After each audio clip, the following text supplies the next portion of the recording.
How's it going, everyone? Javi here with the Next Goal Wins TV. Before we get into the actual video and the tactical analysis, there's something that's been bothering me that I want to talk about in this video, and that's the whole situation with Chalobah and Chelsea. If you guys have not been keeping up to date with the situation, basically what happened was when Enzo Maresca came in, obviously there was a lot of players on Chelsea's roster. The locker room was so big that they had to make another locker room outside of their locker room, and players were complaining that there was no space, and basically Todd Boehly spent way too much money on way too many players. So Enzo Maresca comes in and he decides, these are the players I'm going to keep, these are the players I'm going to get rid of, which totally understand. A new manager comes in with a roster that hasn't been built specifically for him, and he decides that some players are not part of his project. I get that part. I get the being honest and straightforward and saying like, look, there's absolutely no chance that you're going to get any minutes here at Chelsea, so go figure out a situation. So that's exactly what happened with players like Ben Chilwell and Trevor Chalobah. Chalobah gets sent on loan to Crystal Palace, where he does a really good job. He finds a home at Crystal Palace. He's playing a lot of games. He's helping them get some good results. And then what happens is that at Chelsea, a few players start going down with some injuries. Some players decide that they want to leave. You never know what's going to happen with Reece James because somebody in Tokyo sneezes and all of a sudden Reece James is injured, right? So then all of a sudden, Enzo Maresca decides they want to call Chalobah back. They took the man's number. They took his locker room spot. They banned him from training with the senior team at Chelsea. So if he wanted to train, he had to train with the under-19s or whatever younger groups were available to train with. And so they basically said, you're not good enough to be here. We don't care what you do. Just go somewhere else, right? The problem that I have with this is that if you're going to do that, you have to fully commit to the fact that this player is not part of your project. The moment you start having issues and you recall him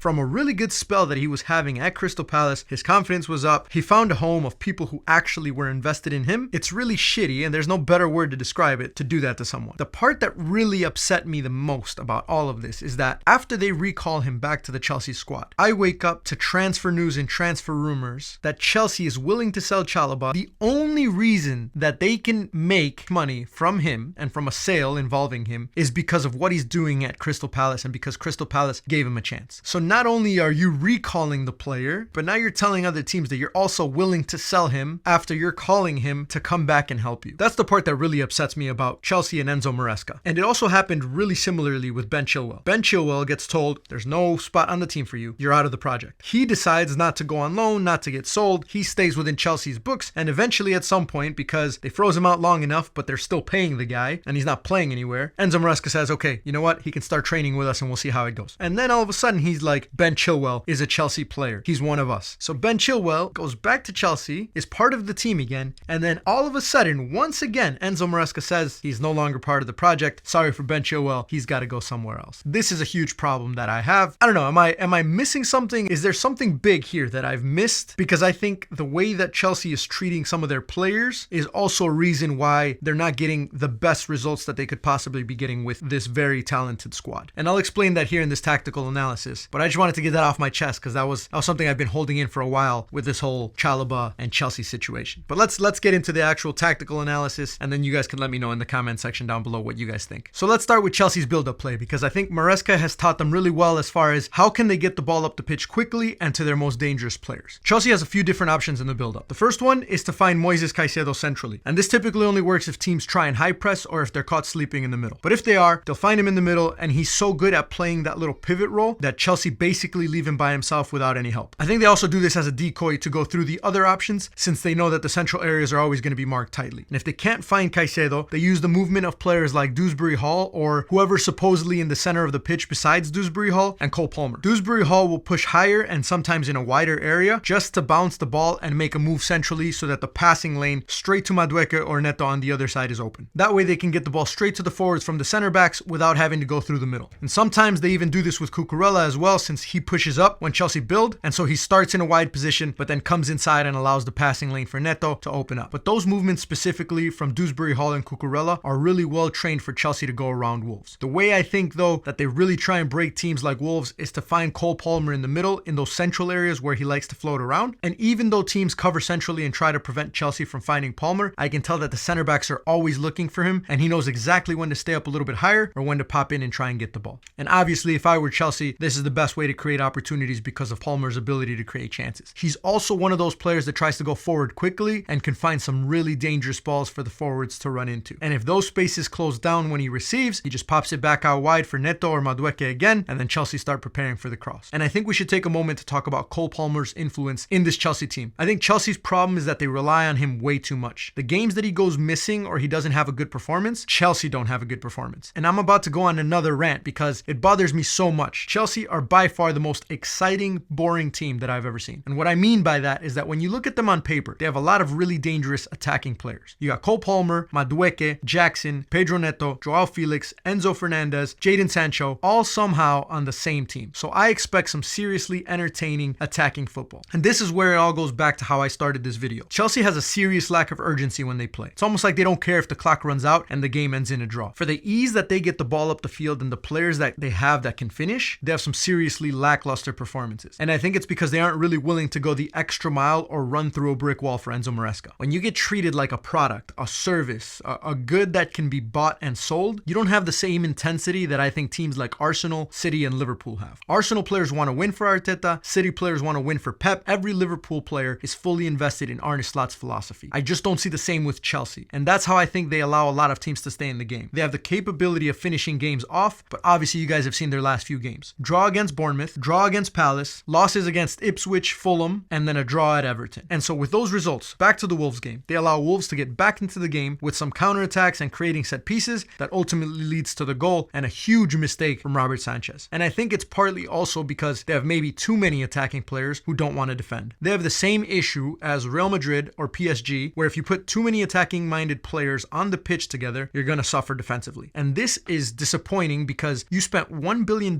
mostly on attacking players. You found the most expensive players you could, and you blindly threw money at other teams for them. And you guys needed 2 set pieces to beat Wolves, a team that's in the relegation battle and has given up the most goals across all the teams in the Premier League. 51 to be exact, and you needed 2 set pieces to beat them. And for those that are going to give me shit because Arsenal only score on set pieces, Arsenal only has Martin Odegaard. That's it. The rest of the squad is average attacking-wise, if we're being completely honest, and Arsenal are somehow still second in the league. So Chelsea win because of set pieces and because of Cucurella. He literally has to make a run from the fullback position all the way into the box to score. And all I'm trying to say is that Todd Boehly came in and spent $1 billion. And I have friends of mine texting me how Chelsea will win the league in 3 seasons. That's right. I'm exposing my boy Eddie right now. He texted me and I told him, how the hell are you going to ask for 3 seasons of time to win a Premier League with a $1 billion squad? I mean, if you guys are Chelsea fans, just let me know in the comment section down below, because maybe I'm completely wrong. Maybe I missed something. But as an outsider, I don't think you can be on the verge of breaking financial fair play rules, maybe even way over the verge, to be honest, and still ask for time. I don't see how that makes any sense. But that's the end of my rant. Let me know what you guys think in the comment section down below.